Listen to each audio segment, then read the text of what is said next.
Welcome to this TechTrainingWheels.com video where I'm going to go through some of the new features that Google has implemented. First thing to point out, Google recently made some changes to their Google search site, and one of the changes they made that's pretty broad is their logo. This is their old logo, has the shadow in the background, the letters look a little 3D, a little bubbly, the trademark TM over here on the side. What they've changed their logo to now is this version, which is a little lighter, no more shadow, just kind of a softer approach. So just to point that out, you'll see those changes, and you see them right here on the actual Google page. When I do a search, you may notice some of the buttons are a little different looking. They just made some stylistic changes, but they still kept everything pretty simple here. So I'm going to do a search. When I do my search, over here on the left-hand side, they added a left-hand navigation area. On this left-hand navigation area, you can now click on these links to specifically search for your topic in these areas. So with iPad, if I search for news, it'll show specifically news results related to that. There is a little button here that says more, where it'll extend down and show the other areas that Google will search. So if I was looking for images, I could click on images, and up would come images related to iPad. You can click on updates. Updates also searches real-time social networks like Twitter. So if people were talking about the iPad, those messages would feed in here as those messages become available on those services.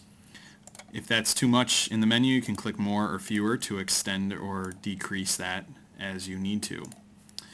Another thing they added, if I do a search just on a general topic like Egypt, down here, this used to be in the show options area, and they now have this on the bottom part of the left-hand navigation area. They have some search tools. One of the search tools that's great to use with students is the Wonder Wheel. When I click on Wonder Wheel, that turns your search into a visual search. So now it takes your topic, puts it front and center, and then kind of segments or branches off on a wheel on these spokes to other topics that relate to that. So let's say I was doing a report on Egypt. I could, and I start with Egypt, I could click on pyramids of Egypt and branch out a little further. And there are some other things that relate to that. All the while, it keeps my searches over here on the right-hand side. So maybe I'm looking at something about building pyramids in Egypt. So I can branch out further and further. Just a great way to visualize search, especially for students that have a hard time starting with a broad topic and really need to help narrow things down. Another search tool they have that more relates to time is the timeline result view.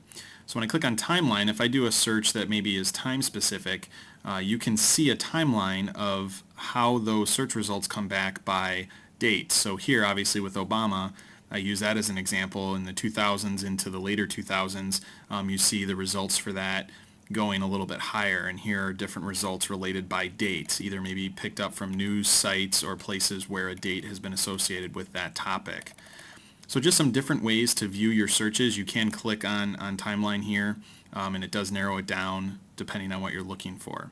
So just wanted to share those with you. As always, we are continuing to put things at TechTrainingWheels.com, so be sure to check there for some more helpful crib sheets and tutorial videos. Thanks for watching.